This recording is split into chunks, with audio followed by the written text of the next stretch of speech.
कृषि बिल को लेकर भले ही जनमानस के मन में भ्रांतियां फैल रही हों, लेकिन कृषि को लेकर युवाओं में सकारात्मकता दिखाई दे रही है। मुरादाबाद के युवाओं की अगर हम बात करें तो मुरादाबाद में कुछ युवा ऐसे भी हैं जो अच्छी नौकरियां छोड़कर खेती पर ध्यान दे रहे हैं। उनमें एक नाम चंदन त्रिवेदी का भी आता है। चंदन त्रिवेदी कहते हैं कि हमारे किसान भाई पुरानी तकनीक पर काम कर रहे हैं, जबकि आज नई नई तकनीक के साथ अच्छी खेती और अच्छी उपज पैदा की जा सकती है। मैंने कृषि स्नातक करने के बाद कंपनी में जॉब की, लेकिन मेरे मन में कृषि को लेकर सवाल चलते रहे, जिसके फलस्वरूप मैंने नौकरी को इस्तीफा दिया और आज ऑर्गेनिक खेती पर जोर दे रहा हूँ। गेहूं और चावल की खेती के अलावा कितनी ऐसी तरह की खेती है जिसको हम बहुत कम लागत में अच्छी उपज ले सकते हैं और मैं इसका फायदा ले रहा हूँ। कृषि वैज्ञानिक और agree clinic agri business centre के मैनेजिंग डायरेक्टर दीपक मेहंदी दत्ता कहते हैं कि आज खेती को लोग समझ नहीं पा रहे हैं, लेकिन जो समझ चुके हैं वो इस खेती के द्वारा कम भूमि पर अच्छी पैदावार कर रहे हैं। हर्बल और ऑर्गेनिक खेती के द्वारा हम बेहतर उपाय ले सकते हैं।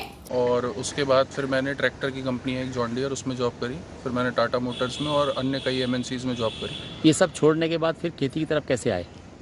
देखिए, मेरा बहुत समय से कुछ अपना ही स्टार्टअप करने का विचार था, लेकिन हर एक जॉब के जो भी बच्चा जॉब कर रहा होता है, जो भी जॉब करता है, उसके मन में एक इनसिक्योरिटी होती है कि मैं एकदम से जॉब छोड़ के क्या करूं। उस केस में मैंने कंसल्टेंसी ली और मुझे कृषि का क्षेत्र सबसे अच्छा लगा और इसीलिए मैं कृषि के क्षेत्र में अपना कुछ व्यवसाय अब मैंने अपना यहाँ पर स्टार्ट किया है। ट्रेनिंग सेंटर में मैंने यहाँ पर आके ट्रेनिंग करी 60 दिन की। 60 दिन की ट्रेनिंग करने में मुझे काफ़ी सारी फील्ड्स के बारे में, जिसमें हम लोग काम कर सकते हैं, अलग अलग चीज़ों के बारे में मुझे जानकारी मिली।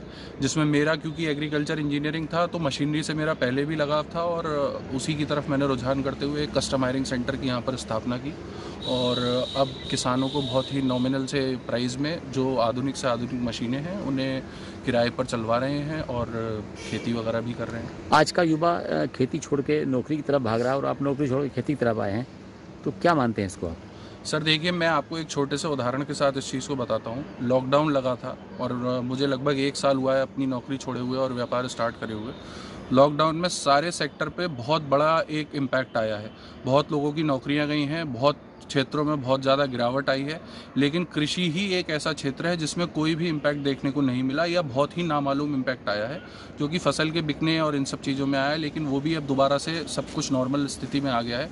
अपने इस सेंटर पर अब तक 5000 से अधिक युवाओं को प्रशिक्षण दिलाने के बाद उनका खुद का रोजगार तैयार कराने का गवाह हूँ और मेरे ये सभी स्टूडेंट आज बेहतर खेती कर अच्छी उपज पैदा करने का काम कर रहे हैं और बेहतर रोजगार चला रहे हैं। हमारे देश में 80% जनसंख्या गाँव में निवास करती है और ग्रामीण जनता को खेती की नई तकनीक पर कम ही जानकारी है। लोग अभी भी गेहूं, धान और गन्ने पर अपना दिमाग लगाते हैं, जबकि उपज के द्वारा बहुत कम समय में कम भूमि पर लाखों रुपए कमा सकते हैं। मैं गांव-गांव जाकर कैंप लगाता हूं, लोगों को बताता हूं, जिससे लोग जागरूक हो रहे हैं और बेहतर उपज पैदा कर रहे हैं। मैं अपना ग्रेजुएशन किया, पोस्ट ग्रेजुएशन किया, पीएचडी भी किया हूँ और लॉ भी किया हूँ। उसके बाद में मैं कुछ कंपनीज़ के अंदर जॉब भी करता था, जैसे फाइज़र में था, वेटनरी डिवीज़न में, साइनामेड में रहा, कॉन्टिनेंटल सीड्स में रहा। उसके अलावा क्या नाम है आपका, एग्रीकल्चर इंश्योरेंस कंपनी में भी जॉब किया। लेकिन जॉब से सेटिस्फेक्शन नहीं होता था। ऐसा लगता था कि हमने जो पढ़ाई किया है हम उसका पूरी तरीके से सदुपयोग नहीं कर पा रहे हैं और कुछ थोड़े से पैसों के लिए हम उसको एक जगह पे रखे हुए हैं। तो वो सोचते हुए हमने उसको छोड़ा और लगा कि कृषि के अंदर कुछ नया किया जाए। कृषि, हमारा देश कृषि प्रधान देश है और इसके अंदर बहुत, कृषि के अंदर अपार संभावनाएं हैं और पूरा सेक्टर खाली पड़ा हुआ था। तो ये देखते हुए मैंने कृषि में स्वरोजगार ये खुद भी पहले करना शुरू किया और उसके बाद में मुझे लगा कि ये एक बहुत अच्छा वेंचर है और इसमें हम और लोगों को भी जो है की मदद करके उनको भी हम आगे बढ़ा सकते हैं। तो उसके लिए एक भारत सरकार की योजना agree clinic agri business centre आई। मैंने खुद उसमें प्रशिक्षण लिया और प्रशिक्षण लेने के बाद अपने आप को स्वयं उसमें लगाया और मैंने अपना काम शुरू किया और मैं काफ़ी मुझे बहुत अच्छा रिस्पांस मिल रहा था और मैं खूब अच्छा काम कर रहा।